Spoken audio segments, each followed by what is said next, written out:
Hello friends, welcome back to the new video guys and my YouTube channel.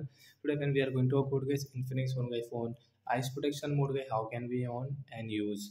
Friends, you want to on guys your Infinix on guys phone eyes protection mode. So how can you on it today friends? I will show you. I will tell you guys. So first of all guys, open your phone setting. After on phone setting guys, tap on the display and brightness. Click on display and brightness.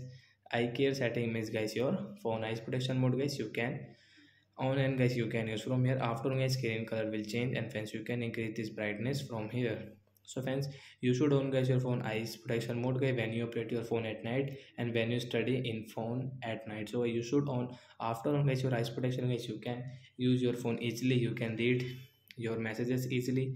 And friends, you want to off guys, you don't want to use, so guys again tap on your eye care setting and this icon guys we will tap here to off it. So after 4 seconds guys screen color will normal default. So like that guys you can on and off guys your eyes protection mode setting guys and you can use it. So bye guys.